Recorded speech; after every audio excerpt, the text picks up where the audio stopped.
Poor Joe Biden. He never seems to have enough of all the troubles that he can have. And now, both Joe Biden, his allies, his Democratic Party, and indeed the entire international order, which is anchored by the US, seems to be on test. And that test is being conducted in Ukraine. And I have Ruchir Sharma as well as Shri Vibhuti Jha with me to discuss uh, what I think an epoch making event. So do quickly subscribe and also help us by supporting us and by following us. The links are there in the description.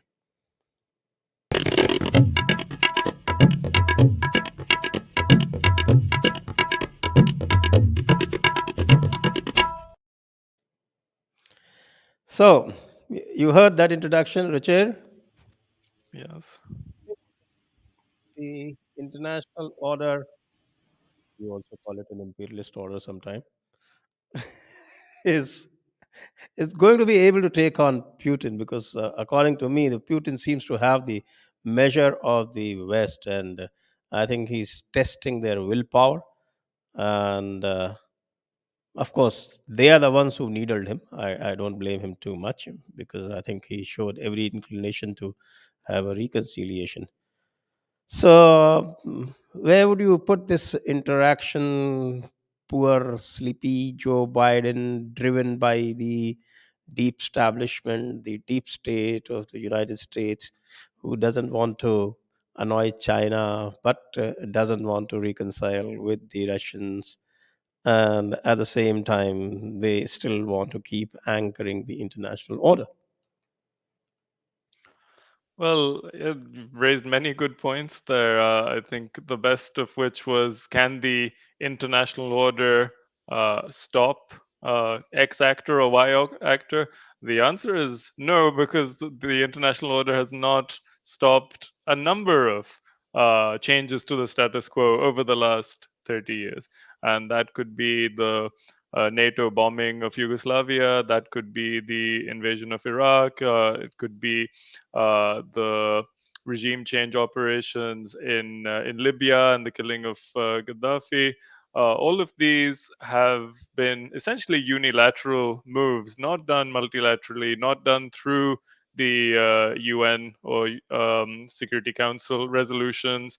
And as a result, the message that has been promulgated by the custodians of this international order, or what the Anglosphere now calls the rules based international order, is that we who make the rules are the only ones allowed to break the rules. And when other countries, the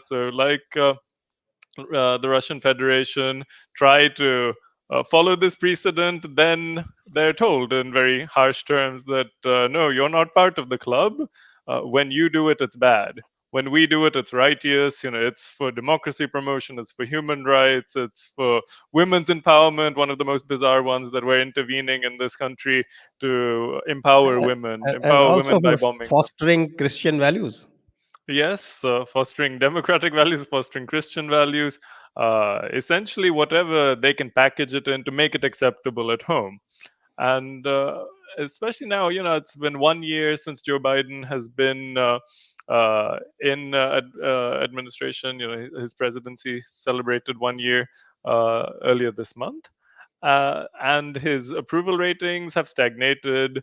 He said that he was going to solve the coronavirus crisis in the US. It's worse than ever now. Inflation is going up, and there's a sense of dissatisfaction. And his vice president has not exactly covered herself in glory either, to the extent that now you hear these leaks from the White House that she's complaining that she's being isolated from Joe Biden and her team is being sidelined, so that the ill effects of her inexperience are not permeating to the core administration. Now, whenever you have this sort of scenario, and we saw this with Bill Clinton as well in the late 90s, that when he was getting embroiled in impeachment because of the Monica Lewinsky scandal, what will his advisors tell him? a nice war somewhere in Eastern Europe will solve it. It'll make you popular again. You'll be a hero, and it'll be a great boost to our weapons industry. You'll spend, defense spending will lift us out of this slump. There's even a film about it that came out around the same time, which was supposed to be parody but was actually quite accurate. That when a president is on shaky ground with domestic popularity, his advisors do tell him that if you have your own, let's say, Falklands moment, to use Margaret Thatcher's well, uh, her moment of victory. This was the original. That Margaret Thatcher was also stagnating, and then the Argentinians gave her this wonderful opportunity to show herself as this brave hero who defended the country or defended its interests. So if you can deliver a quick, cheap, and easy victory like that, then you look presidential. And this is something we saw during the Trump administration as well. That even his critics, even the New York Times, the Washington Post, the Democratic Party leadership, they would stop criticizing him if he threatened to bomb countries. Then suddenly they would say, this is the first time he's acted presidential. He said he was going to bomb Iran. He said he's going to bomb Syria. He says he's going to bomb XYZ country.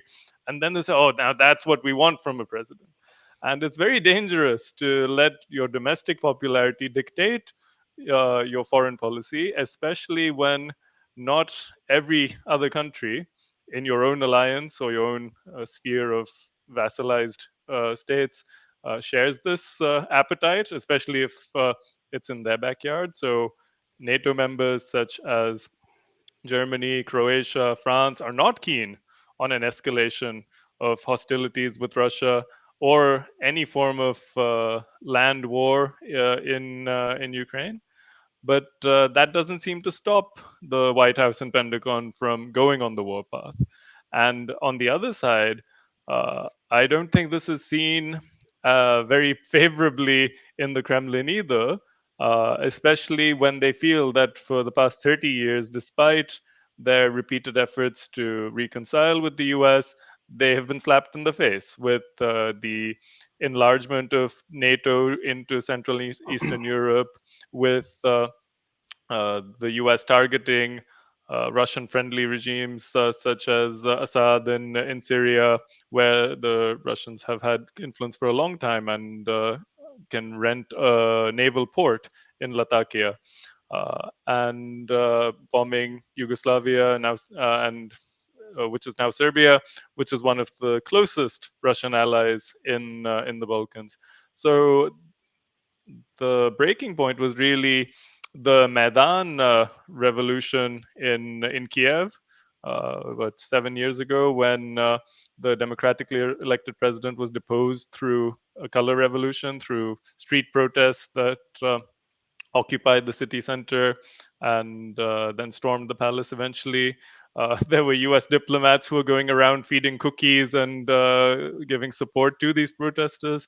And in Russia, this has always been seen that, oh, there was a coup d'etat in Ukraine, and the Americans installed a puppet ruler, and now it's a vassal state on our backyard, which needs to be neutralized. Well, just to add to that, US couldn't do a damn when when the Russians annexed Crimea. So, what can they possibly do now? I mean, I find it hilarious that somebody who had to run away from Afghanistan with their tails between their legs are trying to take on the Russians. Absolutely. Which is a nuclear armed power they seem to forget, and which has a large military industrial complex of its own, and has a very well equipped and trained force, more so than most of its extended neighborhood. Quite right. Vibhuti Ji, Well, first I of all, mean, I want to as an American, I need to taunt you a little bit. go ahead, make I my mean, day. you couldn't do a damn in Vietnam. You had to run away from there. You couldn't do a damn in Afghanistan. You had to run away from there. I mean, wherever you put your foot, you spoil the place. You went to Iraq and you you actually birthed ISIS. Similarly in Syria. So, with all these stellar achievements, to the credit to the US, you think the sleepy Joe Biden is biting off more than he can chew? I don't think Biden can digest anything. So chewing is dangerous for him. So given his health condition, so That so explains why he had his endoscopy a couple of months ago. so the question here is very simple. You can taunt me. You make my day because I belong on the same boat as you do. So this whole conversation started off conflict exposing the West, and it is America that is getting the stick. So think about it like this from this perspective. But to begin with, I want to greet all of us and every viewer a happy Republic Day. And I said in my tweet that we have to spread the word of our goodness to the world with aggression and determination. बहुत हो गया, सोए हुए हैं जागे नहीं हैं, so we have to be awakened and assert ourselves. But coming Well, back to the all I point, can wish you today is yes, may you have a Republic 2.0. that's right. We will have 2.0. We have been working on it and we will get it. But here is an important point, very, very, very important. Like you said, that US has lost so many engagements and war, the entire machinery. It is almost infamous around the world. Everybody knows that US does things for their own sake, whether it's oil or it's the defense industry. It's a known factor. Gone is the day when the news traveled by horses, pigeons, and camelbacks. Today, news travels instantaneously. Ruchir was referring to Syrian conflict, Syrian situation. Think about it like this: that Syria the Kurdish people chose to occupy a Syrian jail, which is a news now. So we know news travels at the speed of lightning. But important part is that how Europeans have an amazing penchant, as if imperialism and colonialism was not enough to destroy the world order, in a manner that every single conflict zone in the world is a creation of European imperialism and colonialism. They drew arbitrary boundaries, they drew arbitrary territories, and they sat on wisdom. So today, the First World War, Second World War, they were hardly world war, they were European conflicts. Today, Ukraine is also being made as a global conflict by Europe again, which is essentially a local theater. Deal with a powerful country like Russia, who supplies energy to your country, Germany, and everybody else. Europe will freeze if Russia stops supplying the energy. So you know that it is a battle of, once again, the jungle Raj back again. So we blame the animals for lawlessness, the animal life, a jungle Raj. But what are we humans doing actually? We are worse than them, despite knowing more than not being an animal. But the animals are superior to us, in my humble opinion. They only fight to assert their territorial imperative, if need be, for a female attention or for food. We kill for machinations. We try to manipulate to control territories, and this entire Russian thing is an outcome of that. So, what have Europeans done? They have made Ukraine a challenge situation for America.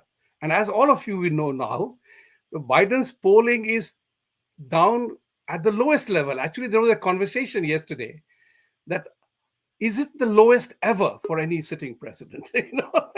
Which it is. Even though many non-performing ones, but Biden has been running a government.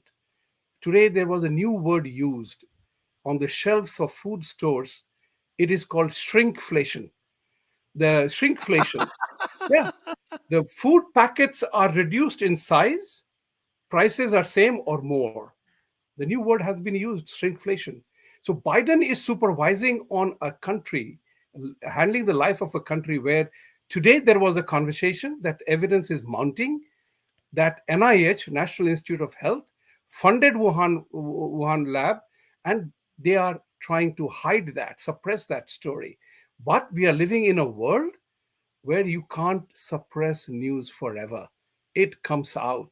So Biden credibility, even his own Democratic Party people are against him now, because every single denomination and factor that he talked about big things, reconciliation, respect. He called a reporter the other day, he's the son of a bitch. Yes, Imagine we Trump heard saying that. that. Yeah, yeah, the whole world heard it. And then they are trying to defend, and his press secretary says, well, go ahead and have some margarita and come back after the weekend. This is what is terrible in America. I have not seen, I'm not living in a country that I came to in 1991. It's a different country. I mean, think about it. When US ordered evacuation of its people from non-essential staff and people from Ukraine, the Ukrainian foreign minister made the statement that Kiev is safer than LA and New York. Think about it. How US is being undermined globally, and all because of its own stupid policies that they are following of containment or domination. Even US social life is in a mess. Everybody is taking their own undue advantage. Cops are being shot. The new mayor of New York is bringing back the Giuliani and Bloomberg cop policies to control violence in the state, in the city. And he's a Democrat. He's a black. Think about it like this: the way even all the democratic run cities are suffering right now. So Biden is right now ruling a country he doesn't know where he belongs. And as Ruchir rightly said, Hamari Kamla ji is not helping either, because Kamla ji doesn't know right now to whether to have idli dosa or or burger or whatever. So it is a mess. US is getting extended, and I think this guy is trying to divert attention, taking advantage of. You have left Afghanistan, you're trying to go into another country. Your entire, nobody trusts you. So, right now, we are looking at a serious trust deficit in the US conduct, behavior, and everything else. The Ukraine crisis is a ninth century old crisis. That since then, Russia has been there. Putin has not forgotten that how the West played upon breaking the Soviet Union. So they have not forgotten. And why would Russia? I'm speaking from a devil's advocate. Why would Russia advocate or accept NATO reaching on its borders? So we are looking at a scenario that people are making absolutely bizarre statements. Senator Lindsey Graham and others said there will be Russian bodies all over the place. What language is that? Where is the leadership? This is the danger, that escalation of the war of words is getting very shrill, and now people are knowing that this will not work. And in my humble opinion, I think there will be no war. There will be tremendous posturing. There will be what you call diverting the attention from other issues. Like China is I, flying. I just put the same poser to you that I did to Yeah, Ruchir. Uh, I mean, what did the US do when Russia annexed Crimea? Crimea was part nothing, of Ukraine. nothing other than And, just talk. and if Russia enters Ukraine, does something, what can Sleepy Joe do? Nothing at all. I mean, other than saying that I'm I committing think eight we should tell thousand, Putin to go right ahead go ahead. and and and No, bring down their. Biden also made the statement. You remember that a few days ago, in which he said, "Oh, there may be a little incursion there." How how bizarre was And that when statement? the incursion is there, then they will again run away and say, "Ki, no, no, no, Exactly. no, please, yeah, we are very peaceful people. That's right. Uh, we will only sanction. We'll more sanctions, sanctions, sanctions, Mm. sanctions." And of Well, course, this right time, now we know. The Roberts Gates, the former CIA chief and a defense senior officer, had said that Biden has not stopped being wrong in the last 40 years. And, and he was That's a a very beautiful one. respectable officer. So when he said that, he was right. You are talking about a scenario in which US is getting belittled, and US might is being made fun of. And That's got to be yes, made fun of. I'll go yes, back to Richard again. Mhm. The US seems to be a very, very curious bundle of contradictions. It's academia, and a large part of politics is now gone completely left or maybe even woke, completely woke. Right. And wokeism is what I say, that when you stop being practical and you start ruling by dogmas. That seems to be happening pretty much, especially in the democratic establishments. And so they seem to be targeting Hindus rather than doing anything to the Chinese. And their think tanks keep saying that China is the greatest threat. But instead of making up with Russian and making a common front against China, by the way, my understanding is that Russia is in bed with China because it has been forced to by the US. Otherwise, it would rather be happier with the US on its side. And then both of them taking China together along with India. That would be the sensible thing to do. But somehow the sense seems to be lacking, and they're still thinking of regime changes here and there. What do you put that to? That's an excellent question. I'm glad you brought it up because it's something was planning to bring up myself. I think that there's too many people in the administration, in the White House, in the Pentagon, who are still stuck in a Cold War mentality. They, were raised for their entire careers, trained that the Soviet Union is the biggest threat. There are ideological threat. There are geopolitical, military threat, and now even this emasculated, semi-castrated Russia, which has lost a lot of its territories, lost its richest territories, in fact, which does not have Comintern anymore, or the CPSU funding parties around the world and cultivating relationships in Africa and Latin America and Asia. It's quite a harmless state. It doesn't have that many dangerous allies. Who are its allies? Syria, Serbia, maybe to some extent Iran.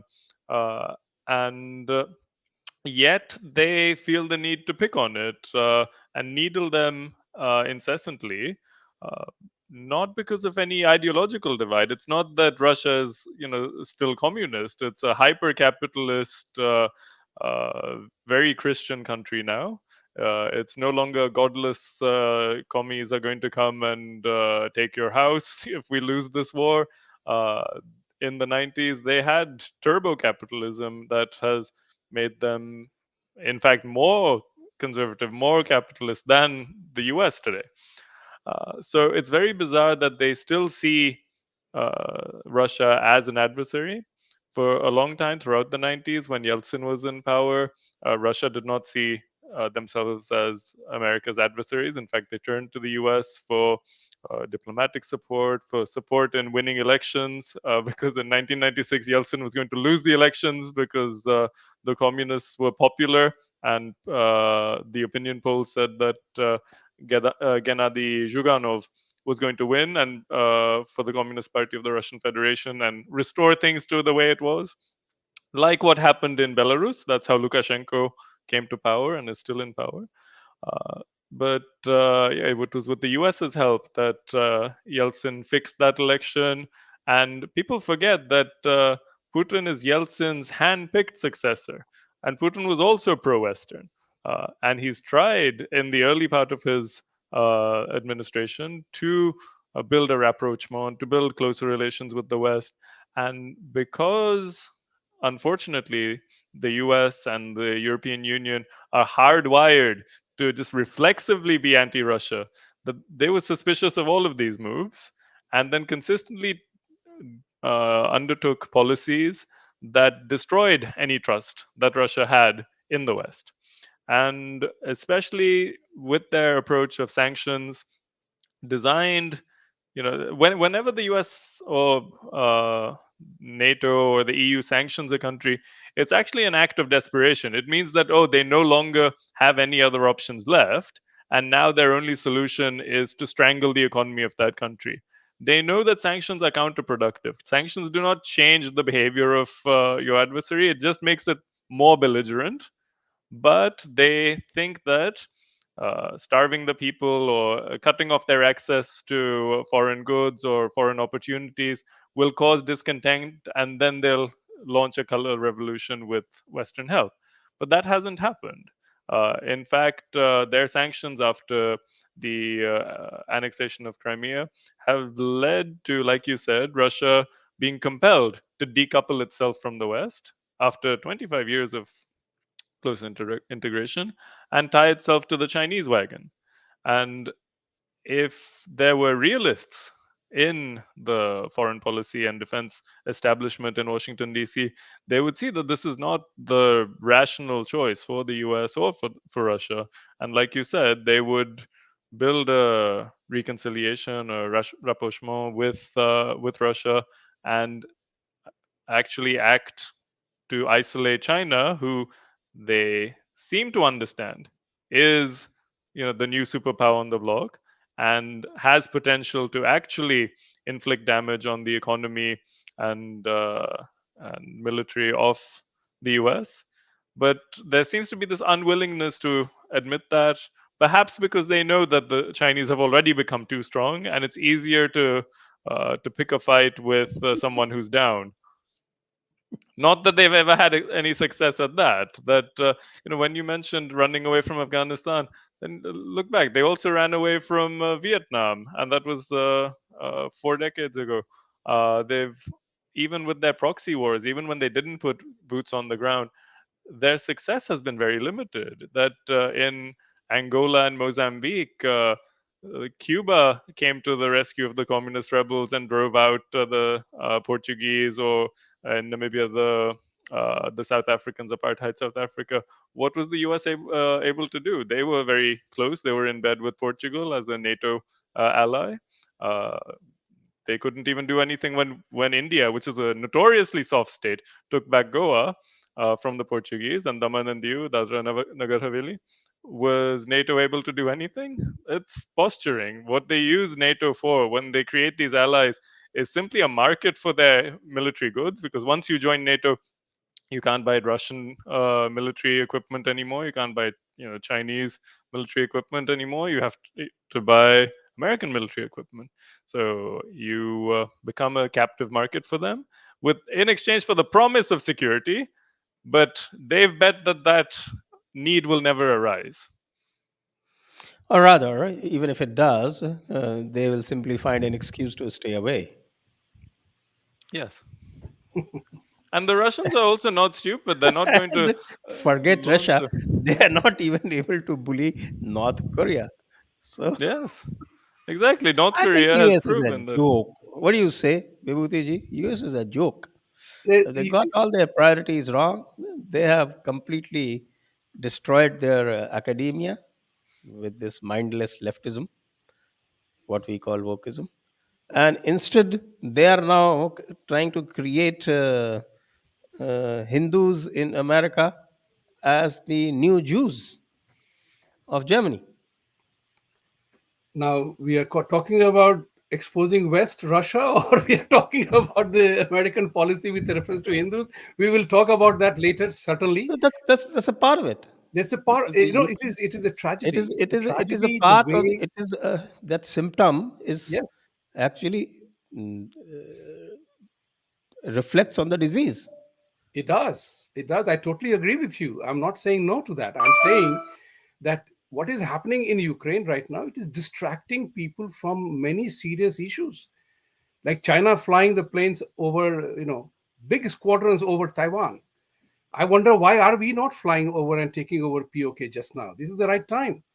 It's a territorial imperative, our own territorial imperative. This is what is important to bear in mind. That American part is, we are not living in a world uh, which was silent. We know that in terms of pure geopolitics, chicanery, manipulations, you call it by any name, betrayals and relationships, they were all part of the activity. Now it is far more visible. The chicanery gets visible and people are willing to talk about it thanks to technology. So you can't hide anymore. So we have to understand that we were looking at a world in a 21st century with the prism of 14th century warfare or the First World War scenario. We are no longer in that world anymore. This is the world where you need to be understanding of other person's need. So if you are trying to pursue the imperial goals through NATO or military establishment of selling weaponry, in that fashion that you threaten anybody, bring down the biggest opponent, it is not going to happen. Because the important part to bear in mind is that Russia is a nuclear power, and also very strong nuclear power. It's not just tidbit kind of a nuclear power. And as one of the thinkers had said, it is in the interest of America to be friends with Russia. But Europeans are the real villains in the whole process, because they are the ones who are past masters in creating conflicts.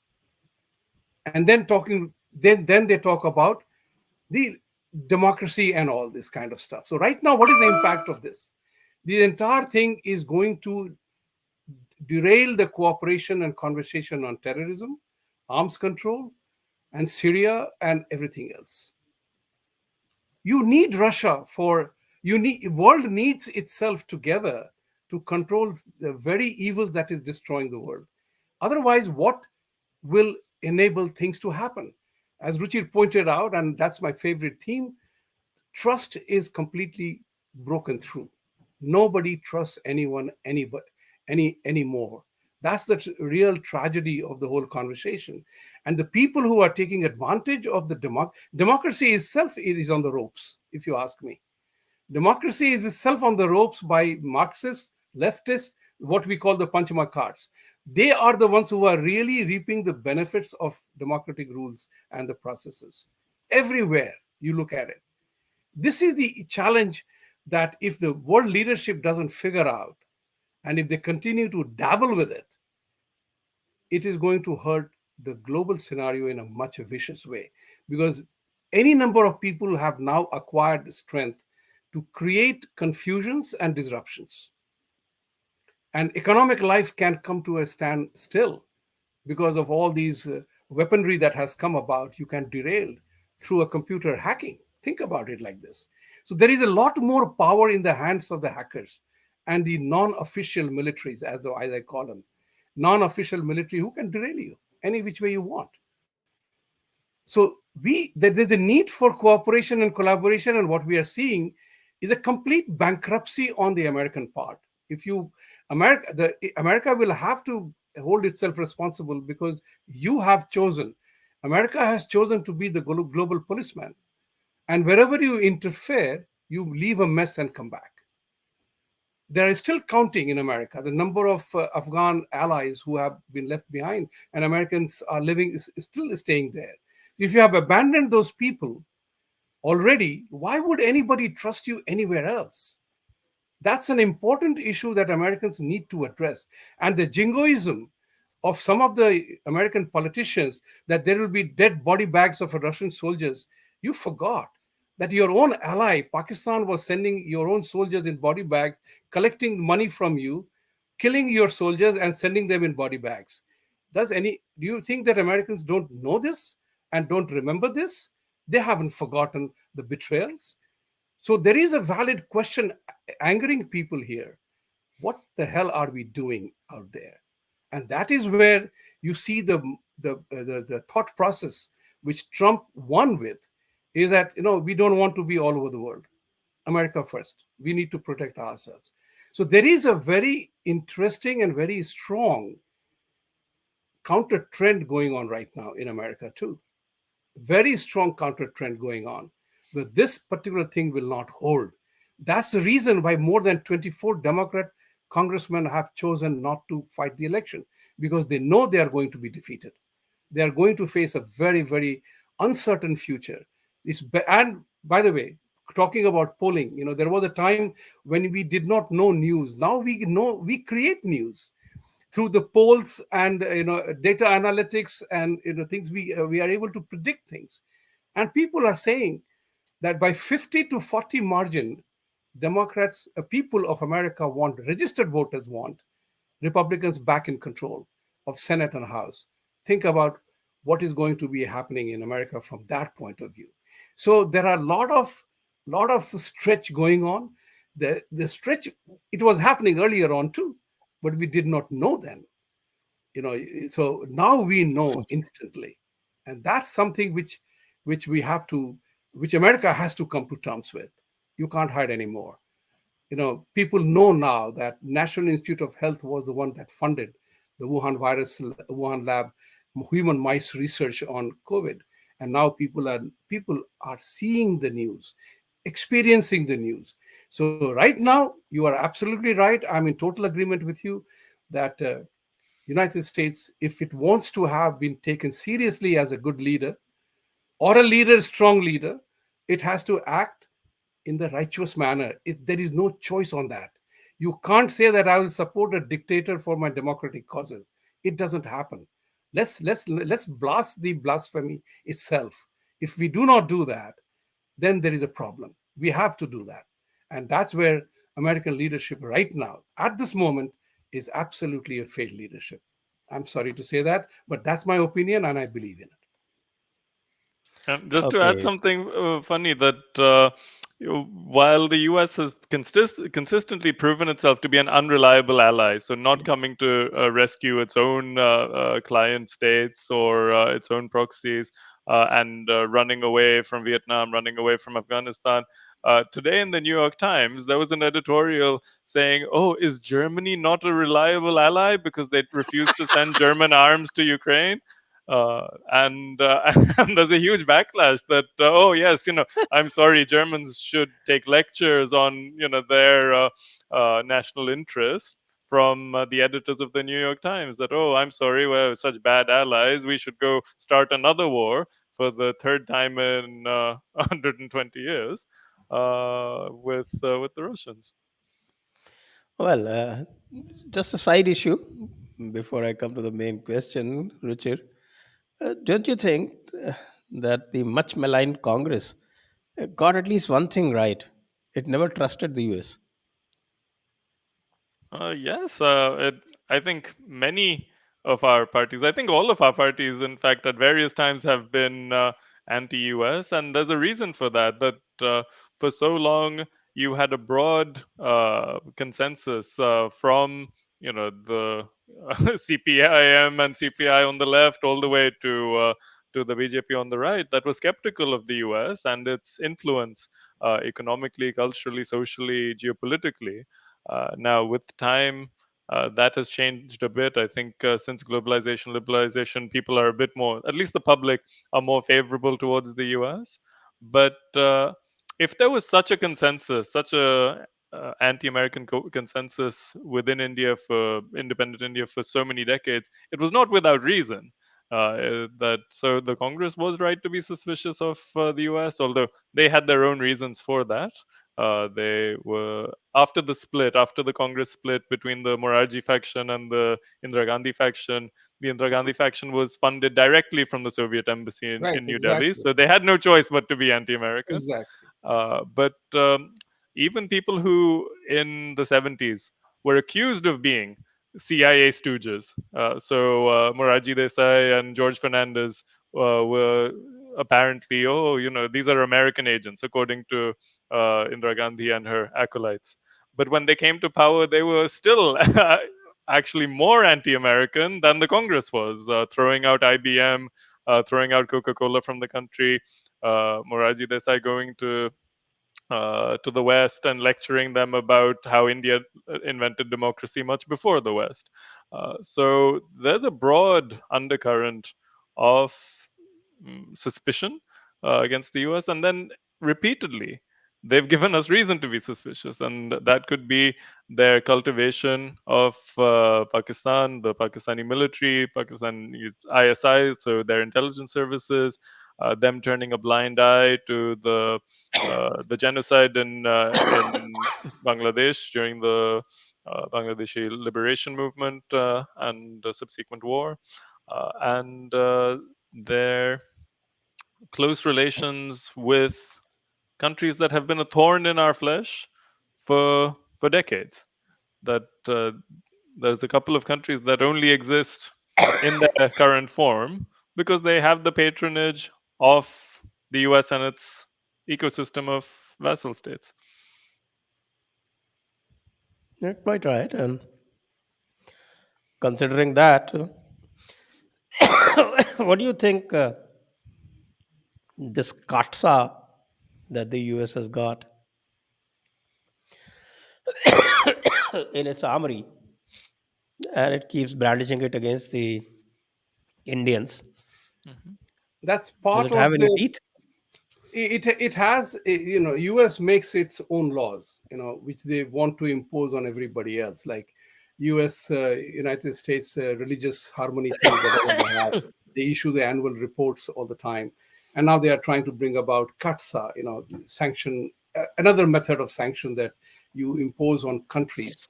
But there was a very interesting conversation we had in one of the forums, and I have studied I have read the CATSA regulations, and the United States is also very clever when they make the rules. They also know how to find the escape from implementing it. So they call it exceptions granted. So there were three or four considerations on which they will grant exceptions from CATSA imposition. And if you fulfill those three, four criterion, you are exempted. Incidentally, I'm happy to share with you that India qualifies for all four criterion for exemptions. Second part is also very important. We also knew that this is a ploy. You know, this is a ploy that US uses. हम तुम्हें sanction कर देंगे. That's all right, but India is not a iffy country of Indira Gandhi's time of 1971, or you know, a democracy that was fledgling economic debacle. And India is a big partner now. We are the largest economic partner. We are the big buyers of the American military. So you know, US will not. We came to the conclusion. We were two of us on the panel, and that US will not bring CATSA. But the important part also was that while the deal for S-400 was done much before CATSA came into place, and you cannot implement rules retroactively for deals done prior to that, not that one day ahead, but done years before that. So you lose the very sanctity of US law, goes for a toss. India has full rights to protect its own borders, where they buy the machinery from. And everybody knows that US is a fair weather friend.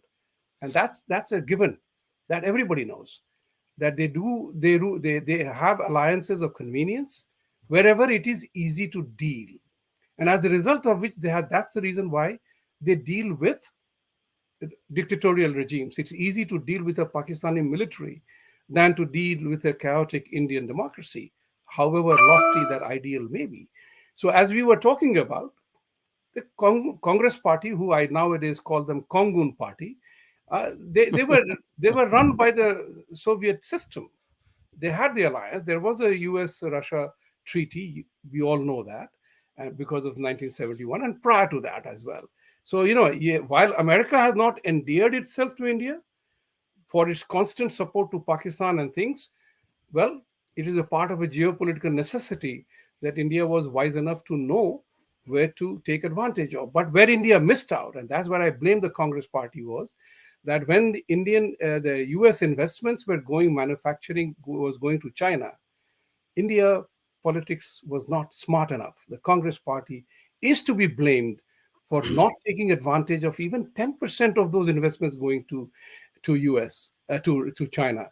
We would have been a remarkably independent and economic might if just 10% of the investments going to China we had been able to capture. And I know on a first-hand basis that the Congress Party were not interested in doing so at all. Uh, Whether they were doing it on their own courage or on their foolishness or at behest of somebody else, I do not know. But I do know one thing, that if India had been smart and they were savvy, they would have captured some part of investments going to China. Uh, it would have definitely transformed India in a much better way. Economic independence would have come in a much better way. Yeah. Which is also ironic because the 80s, especially 1984 onwards, the Congress Party had over 400 seats in parliament, Right. had this young westernized leader who had probably the most pro-American administration of independent India until that time. And what did he use his mandate on? Overturning Shah Banu. And banning the satanic verses. That was really a wasted 5 years, 1984 to 1989, where this historic mandate was essentially squandered by a leader who was not ready for it. It was Sanjay Gandhi who was groomed to take over, And when he died in his stunt plane in 1980, there wasn't really much done to groom Rajiv towards any kind of effective leadership. He just inherited the mandate, and India has been a status quo power for a long time. That the way things are is the way they should be. Why disrupt it when you have it good at the top? And Rajiv Gandhi had one advantage. He belonged to he was smart. He was not a pappu, although he fathered a pappu, but he was smart. He was savvy. He knew how to speak, and he endeared himself in America as well. You know, he was the man who, in the United States, in New York or DC, somewhere, he's told the Khalistanis, "If you want your land, go to Pakistan." So he dared to make some bold statements. He dared to make some bold statement about the nexus of corruption and the middlemen in the Congress Party, and lo and behold, he had to be thrown out, and he was. So I give him credit for being right, but he was foolish, as you very rightly said, Ruchir, that he wasted his political capital entirely. Because at that time, regardless of the governmental policy, at the people to people, think about it like this: thousands and thousands of students come to study in America. These are the people, unfortunately, who did not get admissions in Indian universities because of criterion other than efficiency and qualifying marks. I use the example as a real life example that a young man, he's now here in the United States. I won't say more about him. He's a space technology guy. He is here because despite getting 89% marks, he did not get admission in India. His seat went to somebody with 47%. He's here now. He will work for NASA. But our 47% guy, God bless him, he will carry a chip on the shoulder. If he becomes ISRO chief or something like that, he will be negotiating with somebody with a much superior mind and much superior training. So America is the biggest beneficiary of No, Indian no, reservation system. he won't get into ISRO because in scientific institutions there is no reservation. No, I'm just saying that people carry the chip on the shoulder. India lost the talent that will be working with NASA. That's the point which I'm trying to drive at. The Indian reservation system is benefiting America directly. 50,000 students came here because they did not get the admissions over there. So we have No, to. but Indians government should be smart enough to leverage Yes, that. yes, absolutely, They absolutely. can hold the American academia to ransom with that kind of numbers. But they don't do anything. The But we Chinese know do. nothing. We don't know how to hold anybody for ransom. Like, Yes. we Well, instead. I do. Ruchir does. You do. Yes, we do. We are. and, That's why and we are talking about it. We are and holding so do people. all our neighboring states. So you can learn from even the most unexpected places. Yes, you can learn from Pakistan. That's the art that you can learn from Pakistan. Yes, Mm. and the beauty of CATSA, as you mentioned, that it only has power as a threat.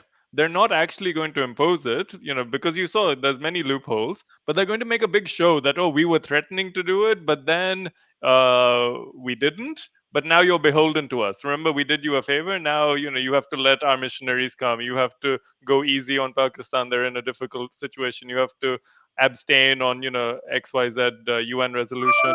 But I say that we should actually provoke sanctions. Let's see how serious they are. Should deliberately provoke the US. They keep wanting to threaten us with sanctions. Let them do their worst. I would welcome it.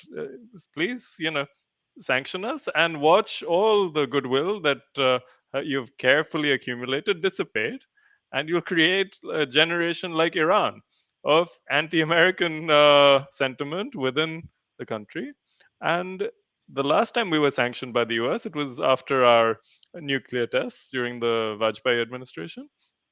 That was actually one of the golden periods of infrastructure development, of economic growth. It didn't have any negative impact, and it actually strengthened our sovereignty.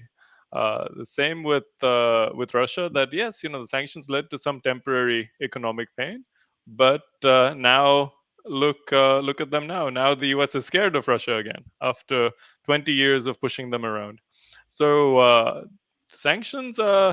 The threat of the sanctions is much more scary than the actual Yes, impact of them. absolutely. And the harsher the sanctions, how harsh will they make it? At one point, it'll just affect them. If they put Uh, if they put sanctions on us, saying that, oh, now we can't buy U.S. military equipment, that's just a sophisticated form of protectionism. They're just saying, you can't buy Russian stuff, you have to buy ours. Then we don't buy that much of theirs anyway. We went 70 years without buying U.S. military equipment. We'll keep buying from France and keep buying from Russia. So no loss. If they put citizen to citizen sanctions, saying that, oh, we're going to bar let's say these politicians or these civil servants and diplomats from coming to the US. Very good. Then their kids won't go to Harvard Kennedy School and go to Yale on these let's say psyop and cultivation efforts. Very good. And if they put it even stricter and they say, oh, no more citizen to citizen collaboration, no more Indian students coming to the US, uh, then yeah, we'll find other places to go, or we'll be forced to strengthen our own institutions. 10 years ago, or like 15 years ago, a lot of Indian students used to go to the UK. Then, when David Cameron came to power in 2010, he increased the fees. He made it unattractive for Indian students. He said that they wouldn't get a work visa after they studied. So Indian students went elsewhere, and now you have a whole generation of Indian students and young professionals in non-English speaking countries who are exposed to a different style of thinking, a different style of politics, a different culture of nationalism and realism, and that's actually quite healthy for our society to decouple ourselves from the hegemonic power of the US or the UK and learn from other sovereign states how to be a sovereign state and how to leverage our human resources and power. Right. So that's now I time to don't go I to. don't fear sanction at all. Let sanction come, and I think, in my opinion, I think US will begin to see retaliatory sanctions coming, and US will not be able to handle that. That's another because they don't manufacture anything anymore the way they did at one time. So India doesn't have any fear. In our opinion, discussing CATSA, we said we have survived many more sanctions in the past, and we will survive this even better. At least it will lead to greater self-sufficiency and greater self-generation. That yes, we can do it, and India, I think, Okay. will do it. I Right, Vibhuti ji, I think we need to go to the questions now. We're sure. completely out of time. Let's have questions now.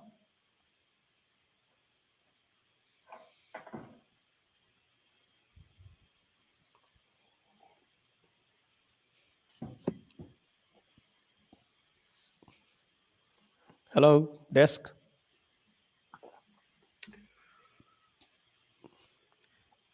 Let's have questions.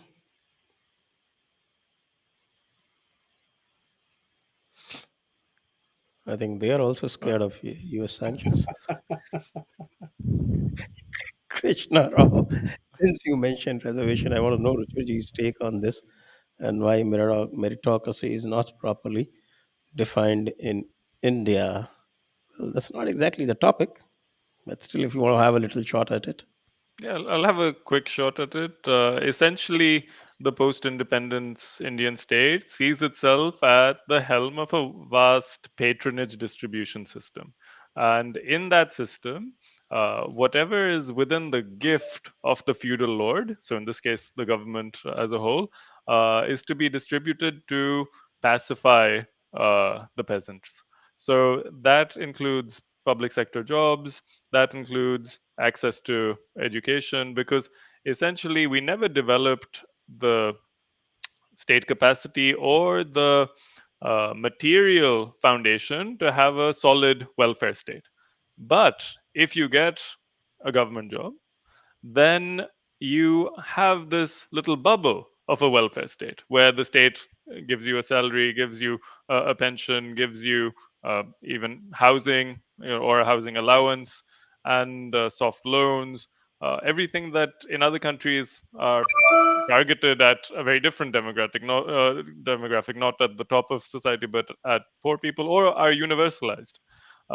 So this way, they use access to government employment or to government education as a way to distribute their largesse rather than reimagining our bureaucracy or our public sector enterprises or our education system as uh, an engine of developmental goals or geopolitical goals or national interest.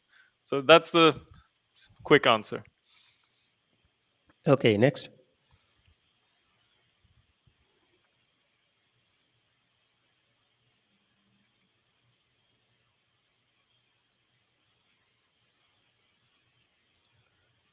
Hello.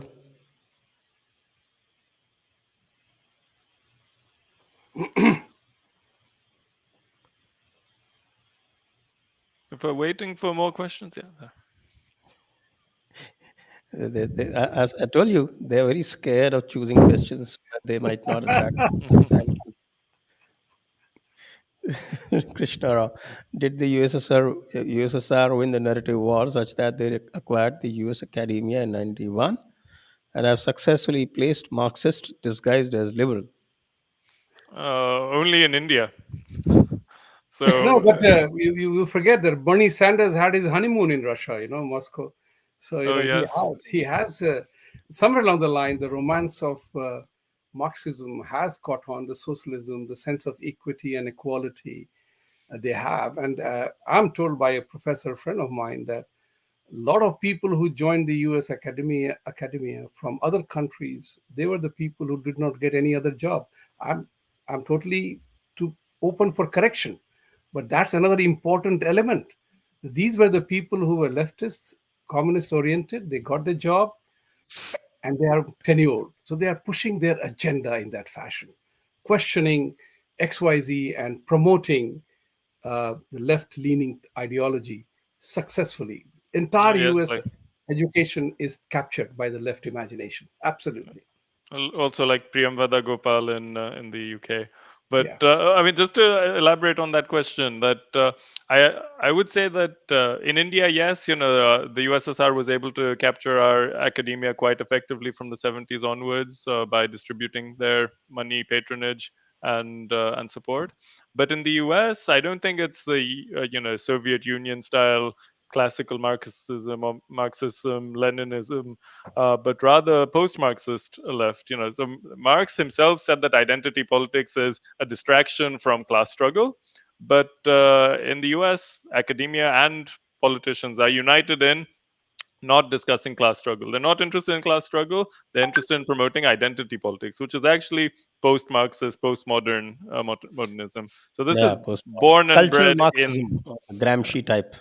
Yeah, so this is a very American phenomenon. It's not imported or planted by others. They've come up with it themselves. Okay, next. Popat Maha Mad. US ran away from Afghanistan only to poke Russia, itching to see Russian hypersonics and S-500 capabilities. US and Europe at risk. Last triumph was lowly. Iraq. IRQ. Iraq. Iraq, yes. Oh, speaking of Iraq and its neighbor Iran, I'm not sure if you saw this, but when the U.S. Assassinated Major General Qasem Soleimani of Iran, do you know what one of the responses was from the clerics in Iran?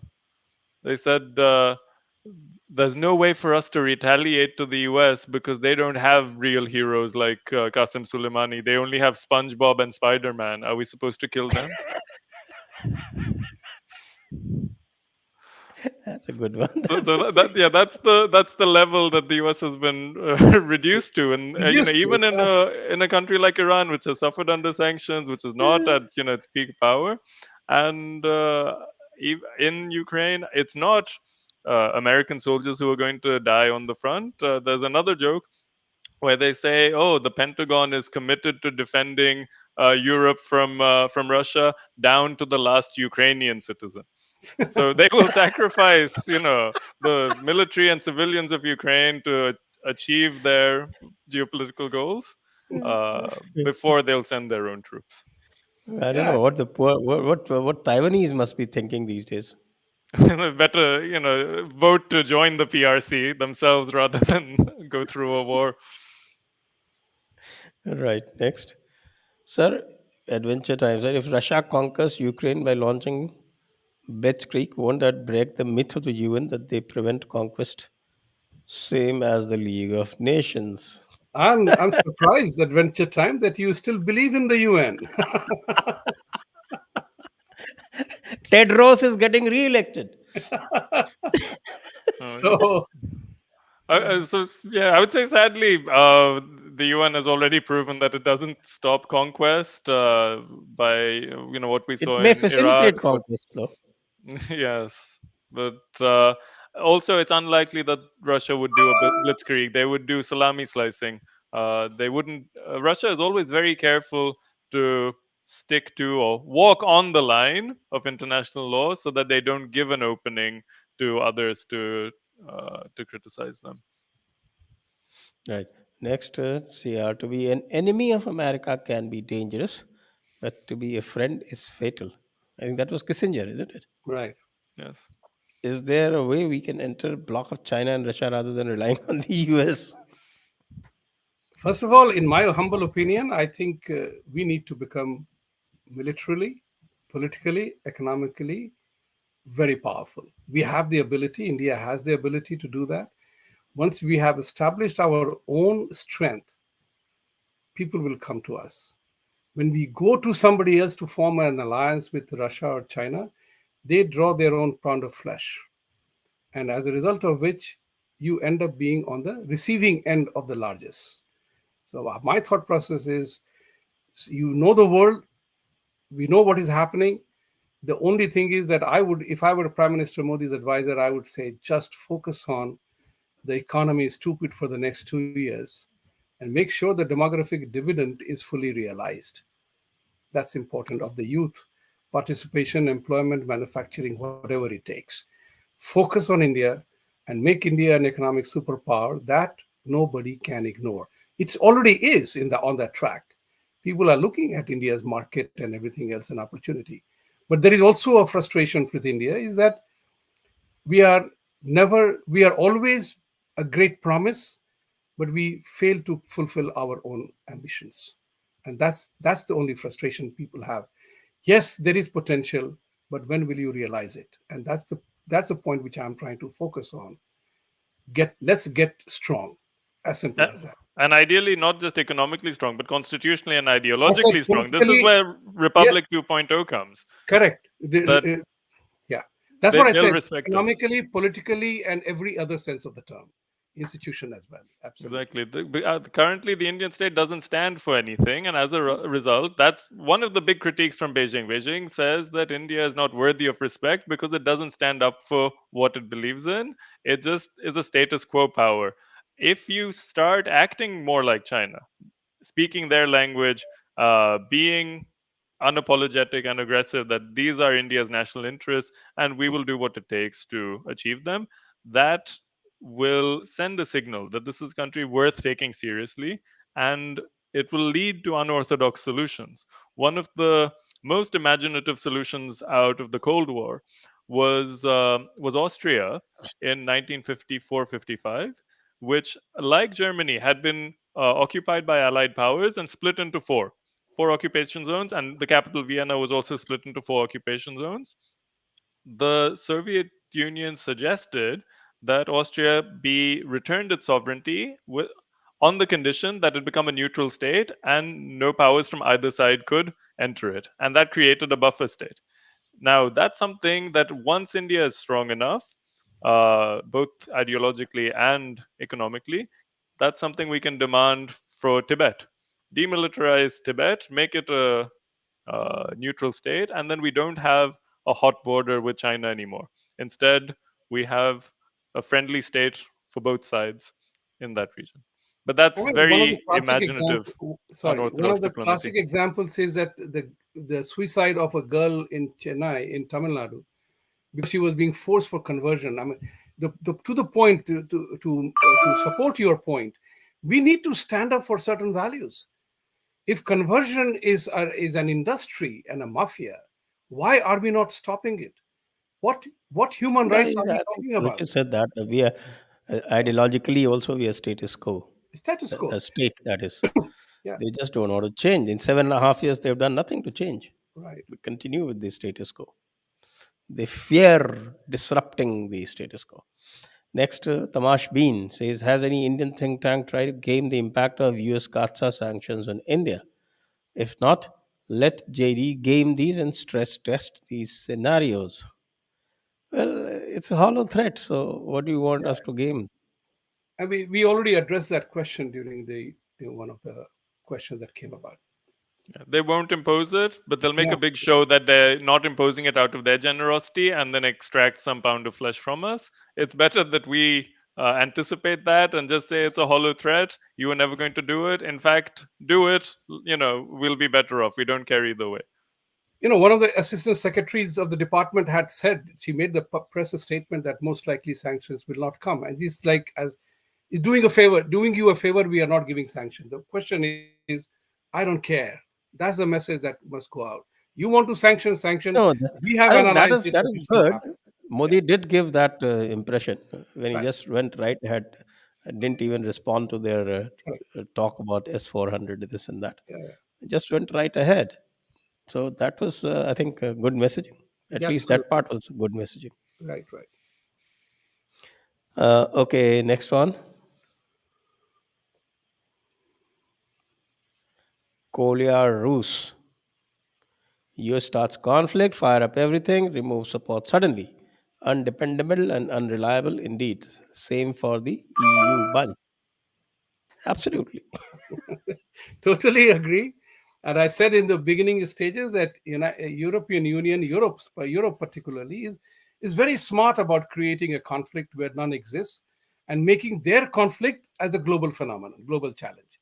So it is not it is not. Let's not be bemused by the fact that Ukraine is India's problem or Asia's problem. It is a Russia and the neighboring countries' issue. Russia is pushing its own agenda, and they are saying no to that. Let the victor win. As Okay. simple as Yes, and hope that they don't create some sort of new Ukrainian ISIS of neo Nazis and right, ultranationalists who right, then spill over into neighboring countries. right. And while they're sitting pretty across the Atlantic, it's European countries who will deal with the aftermath for years and decades afterwards. Here's a good question, Praveen Kase. So, new form of communism, Democrats, left liberals, attacking old form of communism, Russia. Very confusing. Please explain. So I wouldn't call the Democrats and left liberals communists, and they wouldn't call themselves that either. They still position themselves as anti-communists. At best, they'll say we're social democrats, we're progressives, we're democratic socialists, which are all soft ways of saying leftist on social policy, not on economic policy. And that's where the big divide is. That traditional communism, as it was practiced in the Eastern Bloc, was socially conservative and economically left wing. So they had state owned enterprises, they had redistributive policies. Their big focus was ending wealth and income inequality.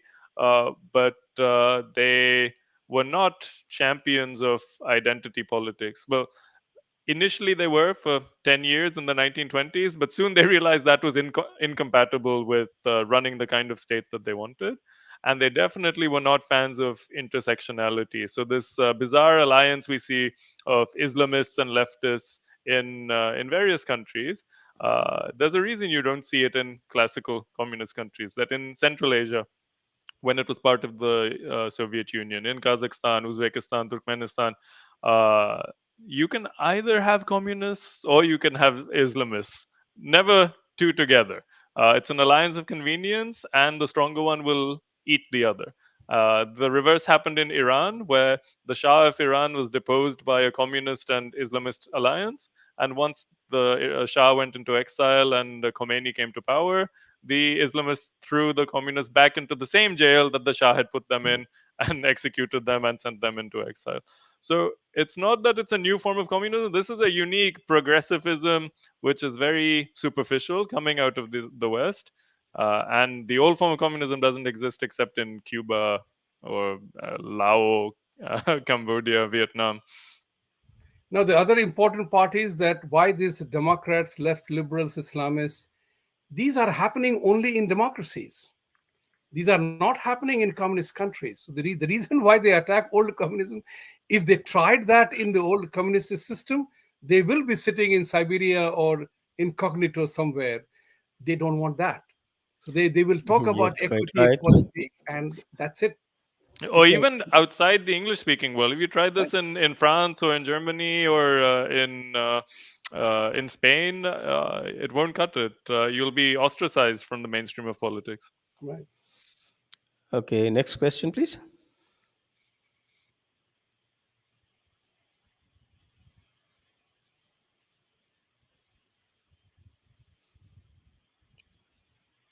This question is done. Kolyarus, EU wants Ukraine only to making it agro slave of EU. That's what the EU wants with all of its expansions. Whenever the EU has added new members, they've said that, oh, this is because we're welcoming them into the fraternity of democratic European states. But what they actually do is hollow out the country. When you join the EU, you give up your right to have public sector industries run in your national interest. You give up a lot of protectionist measures that prevent inflation and prevent unemployment in your country, and you submit yourself to becoming a supplier of raw material, resources, and cheap labor to the Western neighbors, to the original neighbors, and a market for their finished goods. They'll force you to privatize. Your companies will be bought by German and French and Dutch companies. They'll fire half the employees and say that's out of efficiency, or they'll shut them down saying it doesn't meet EU pollution standards or labor standards. And then what happens to your youth? There's no jobs left. The youth all have to go west to study and work. And then you see countries like Bulgaria have population collapse, that the youth are running away. There's villages just with pensioners left.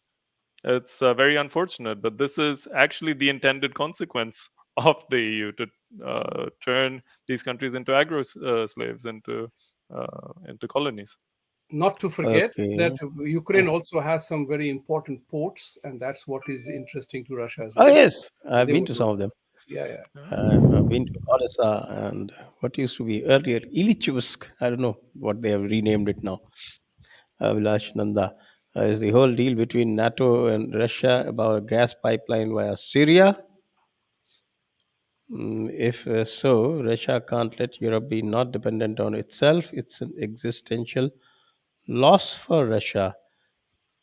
Well, NATO and Russia. Why does the pipeline have to go via Syria?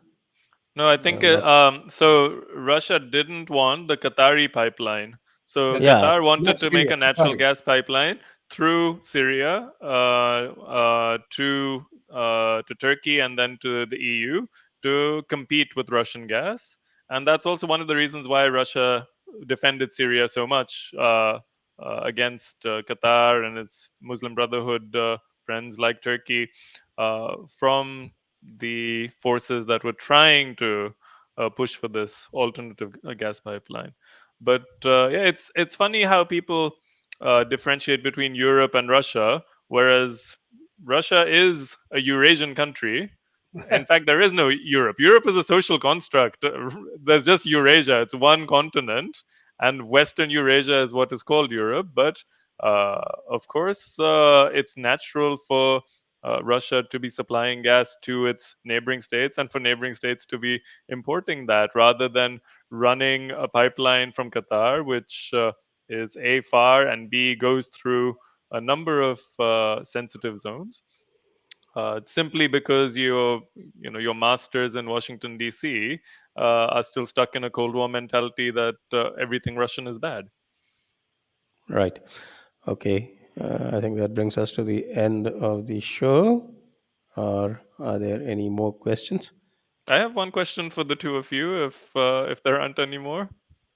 Go ahead. Well, please go ahead. So, in light of what we've discussed, be it the Ukraine crisis or CATSA and India's relationship with the US, Where do you see France in this? Because France has tried to step in now as a mediator bilaterally between Russia and Ukraine without going through NATO, without involving the US. And France has also experienced something similar to what we have. So they were very cruelly thrown out of the submarine contract in Australia so that American arms manufacturing could benefit, similar to the kind of pressures that we're facing. So, in your opinion, what should we do uh, with France? Okay, let me put my two bits. I feel that France is far more reliable partner, and I think that has also been reflected in the stable Indian relationship with France. And there should be every endeavor for India to strengthen its relationship with France and make France the anchor of its outreach to the West rather than the US.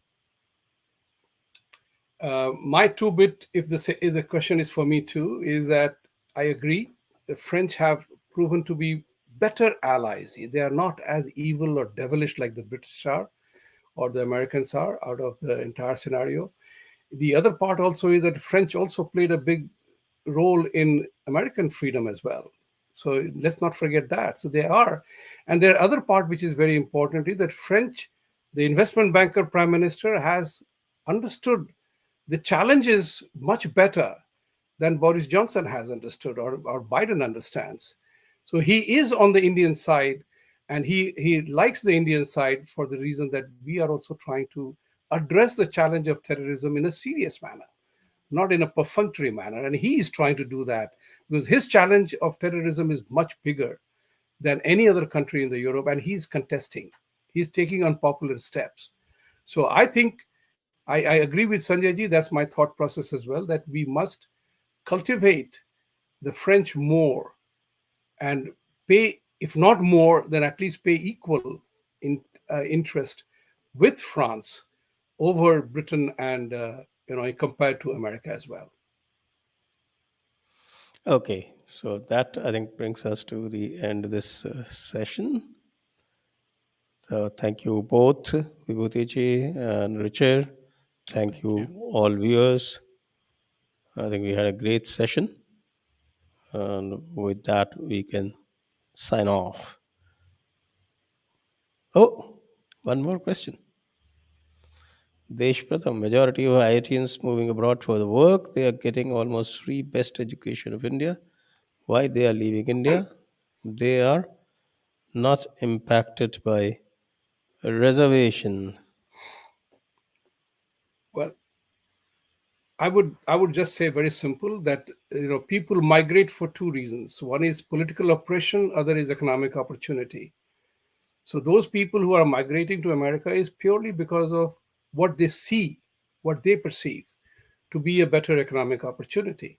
And that's the only reason why people are coming here. Because life is good. Opportunities, you don't get stuck in bureaucracy in America. I mean, you can do what you want. I mean, you will be surprised to know that the number of people from Ivy League schools, they don't even go to traditional job market. Number of people, they are all told in the class. My son was a Columbia grad, and in his passing out, they said, go seek life, become better. You have to contribute to the society. So from our point of view, we are all job driven. And America, then in dollar terms, it gets you much more. And as a result of which makes you wealthier, richer fast, not wealthier, but richer faster than anything else. And the quality of life is good. So once you come here, then you do not have to struggle for things the way one has to struggle in India on a no choice basis. So the quality of life, ease of life, and the fact that you are free from bureaucracy, you don't have to be falling on the mercy of someone to do what you want to do. That's what has made Indians successful here. We don't face competition here. For us, there is no competition here. 1 out of 10, hardly any. Nobody cares. Whereas we face 1 in 1,000, 1 in 10,000 competition there. So we have to rely upon not only being good, but also being lucky. Here, that situation is relatively quality of life, and life itself becomes easier to do. So if somebody is paying me full money, full scholarship, I know many Indians who have come. Why IIT alone? Many other places they come on full scholarship here, and they want to have foreign talent, and they respect that. The need for immigration in US is huge. Let's not be mistaken by the illegals coming on the southern border. They need people. This country is 3 times larger than India and has only one-fourth of the population. It can absorb another 300 million people overnight, but that will lead to traffic jam. But that's why they want to regulate the process. That they are looking for talent all the time. They're looking for labor. Truck shortages, nursing shortages. There are shortages of many skill-driven things here. So, if Indian youth are clever, I would say come to United States for studying specific skill-driven programs. That will make you an entrepreneur. Think about it from a different perspective rather than a traditional college going to doing a course or something like that. And if I might add something, there's also a structural issue with the way that the Indian education system has been designed. And this applies in particular to IITs and AIMS and IIMs, is that when you create elite institutions without expanding the base, without industrializing the country, you're just creating this elite reproduction system on top of a feudalized or semi-feudal economy and society. So you haven't expanded your manufacturing capacity. You haven't created the large base of consumers, of demand that drives entrepreneurship, that drives the manufacturing sector. And instead, what one has is elite overproduction, that we're producing a lot of excellent talent, but have not created the enabling environment for them to flourish within the country. And then human beings are rational actors. They will go wherever they can maximize their gains. And the same thing happens with doctors in Nigeria. Doctors in Nigeria go to the UK to work in the NHS. Uh, and that's the case with engineers in India going to the US. You have to build your state capacity. You have to build things from the bottom up, not put it from the top down and wait for it to trickle down. Especially if you're a relatively weak country geopolitically and economically, then you just end up creating a funneling system. Okay. Uh, so I think was that the last question finally?